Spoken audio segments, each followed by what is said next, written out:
Yo quiero compartirles en una forma somera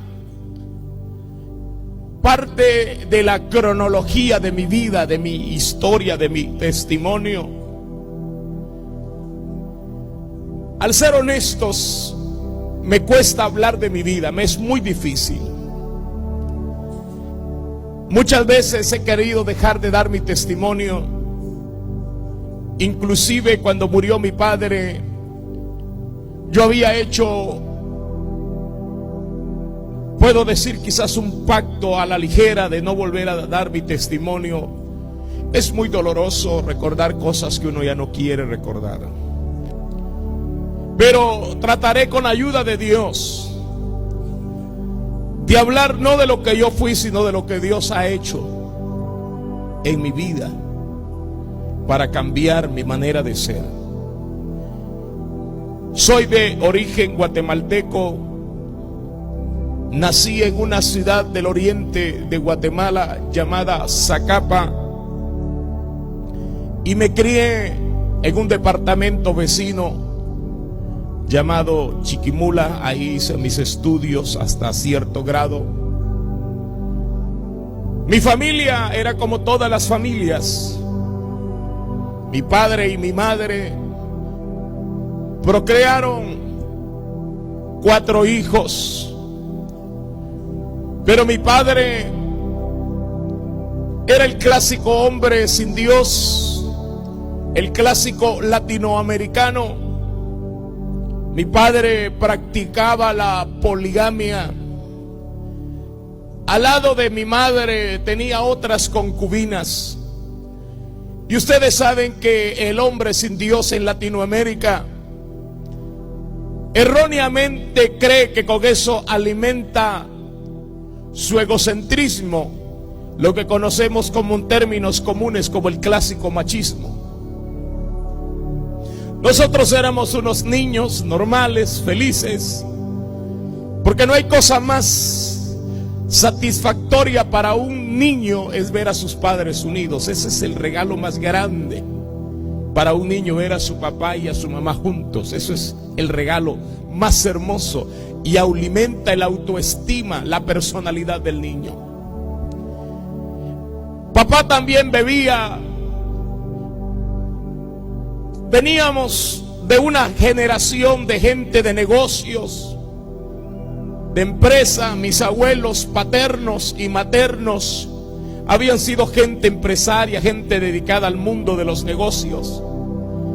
Pues nosotros de niños vivíamos en una vida cómoda. Los hijos de la gente que tienen negocios, tienen dinero, pues llevan una vida muchos desahogada. Pero aquella felicidad material que estaba rodeándonos como familia no provocó la satisfacción, la felicidad en el hogar, y mis padres se divorciaron.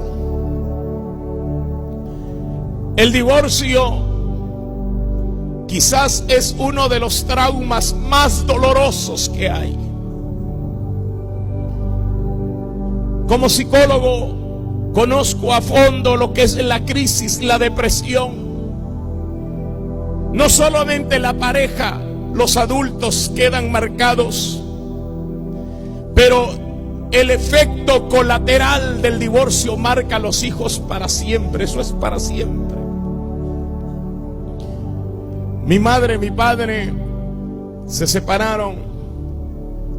No nos preguntaron a nosotros si queríamos que se separaran. Se separaron. Yo tenía 6 años y medio de edad. Mi madre se marchó una noche para no regresar nunca jamás. La ausencia de mi madre iba a marcarme como persona terriblemente, porque comencé a preguntarle a mi padre: papá, ¿dónde está mi mamá? Papá, ¿qué se hizo, mamá? Mi padre que aquella separación le había causado un trauma también. La forma como él desahogaba su enojo, su ira, era diciendo: tu mamá se murió, tu mamá fue una cualquiera. Él decía palabras realmente crueles de mi madre. Lógicamente un niño no entiende. Y cuando mi padre estaba borracho, en su borrachera, me golpeaba. Desde la edad de 7 años hacia adelante comencé a tener traumas. Me volví un niño místico en mi conducta. Y como una arma que los niños quizás pudieran usar, comencé a volverme un niño violento. Comencé a volverme un niño hiperactivo, violento. Mi niñez fue una niñez muy dolorosa. Muchas veces fui al cementerio de mi pueblo a caminar entre los sepulcros y sentarme a llorar. Muchas veces le creía a mi papá que sí, mi madre estaba muerta. Muchas veces en las noches que mi padre se iba con sus concubinas, nuestra casa, que era bastante grande, yo me cansaba de llorar y llorar y llorar hasta que me quedaba dormido tirado en el piso, en un petate, llorando. Comencé a ser marcado por una soledad terrible. A los 12 años ocurren los cambios biológicos en el organismo humano, lo que conocemos como la etapa de la pubertad. En mí se marcaron en una forma drástica, pues mi padre no ejercía ningún control sobre mí. Yo agarraba dinero del negocio, del almacén, me iba. Comencé a caer en el hábito de la droga, a usar marihuana, pastillas, mandras, nemorum, drogas químicas que son útiles para personas enfermas con depresiones y ansiedad, pero no para un niño, un cerebro fresco de 12 años. Mis amistades, comenzamos a crear conflictos. Fui expulsado de varios colegios. El último colegio donde fui expulsado fue un colegio de formación católica llamado Liceo La Salle, porque uno de los conserjes nos encontró a mí y a un amigo que ya murió, llamado Saúl Oliva. Nos encontró tomándonos la botella de vino de consagración del cura y comiéndonos las hostias. Aquel fue un escándalo en el colegio tremendo. Mi papá era un hombre que siempre rehuía. Cuando había alguna queja en el colegio, mandaba a una de las empleadas: mire, fulana, vaya a ver qué pasa con ese muchacho. Ya, yo no tengo tiempo para andar en esas cosas. Pero en esa ocasión, el director del colegio, que era un hermano lasaísta, así le llaman en la organización católica a ese tipo de personas, dijo: hasta que no venga el padre, este muchacho no se puede ir de la dirección. Y mi padre fue. Cuando yo oí llegar su carro con su chofer, su rostro estaba demudado. Yo le miré el rostro demudado. Tenía una ira.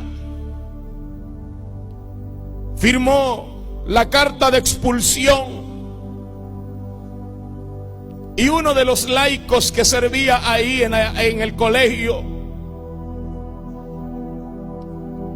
que era el que nos daba muchas veces la hostia y todo cuando uno comulgaba, dijo: usted está expulsado de toda relación con la Santa Madre Iglesia Católica, Apostólica y Romana.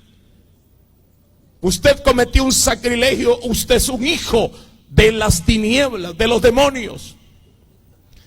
Aquellas palabras, hermano, habrían de marcarme en mi odio hacia Dios o a la posible existencia de Dios.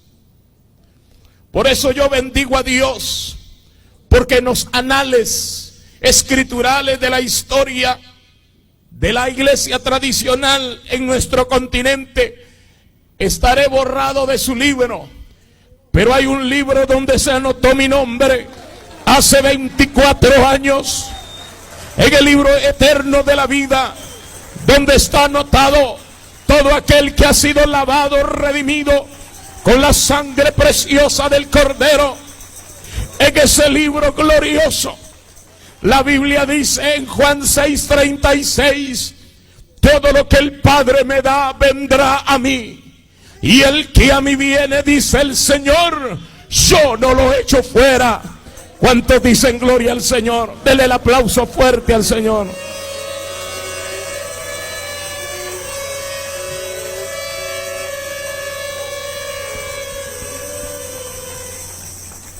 Salí, tenía deseo de escaparme, porque yo sabía lo que me esperaba. Mi papá fue muy cruel cuando me pegaba, puntapiés, puños. Él no medía el alcance de sus golpes. Pero yo, el chofer, me metió en la camioneta, lo que nosotros decimos en Guatemala un pick-up. Me metió en medio, él en la ventanilla. Yo miraba cómo apretaba sus mandíbulas de ira. Llegamos a la casa, cerró la puerta con llave, me dijo: quítese la ropa. Y agarró un alambre de luz y lo envolvió y comenzó a pegarme. Yo sentía cuando me reventaba la espalda, pero yo le gritaba con ira, no me dolió. Y él cogía más ira, decía: ¿cómo que no le dolió, sinvergüenza? ¿Sabe una cosa? Si no es un señor que trabajaba por muchos años con él, un anciano que vivía ahí en la casa, que se metió, porque el chofer dijo: el señor está matando a su hijo. Y me vio tirado en el suelo, me daba puntapiés, y con el azote que él hizo con el alambre de luz, yo estaba perdiendo casi el conocimiento y él estaba con una ira terrible. Llegó este anciano y me quitó y se metió en medio. Dijo: si no lo quieres, mejor regálalo, no lo mates. Mi padre me maldecía. Yo hay veces, hermano, que no quisiera recordar. No es fácil. No es fácil. Por eso yo adoro tanto a mis hijos. Porque Dios quitó ese corazón de odio, de piedra, y me puso un corazón nuevo. Eso solamente la sangre de Jesucristo, la sangre gloriosa del Señor lo puede hacer. Yo recuerdo, estuve enfermo varios días. Por último, me recibieron en un colegio que se llamaba El Moderno Chiquimulteco. Era famoso porque ahí recibían a los que no en ningún colegio querían, ahí terminaba uno estudiando. Ahí el colegio de los malías, ahí estaban todos aquellos sinvergüenza, pues ahí fui a terminar. Pero caí en el vicio de la marihuana, pero terriblemente. Llegó el momento que yo ya no iba al colegio. Yo me amanecía en los burdeles, en los antros de vicio, donde hay mujeres de la vida alegre. Me refugiaba en esos lugares. Tenía 13 años, ya el alcohol y la droga. Yo sentía que iba mal. Un día fui al negocio de mi papá. Papá siempre estaba contando dinero, arreglando facturas. Su mundo era solo hacer dinero. Esa era la idea de mi padre. Llegué por la parte de atrás y lo abracé. Yo no le podía decir a él que yo estaba metido ya totalmente en el vicio, porque era capaz de matarme a golpes.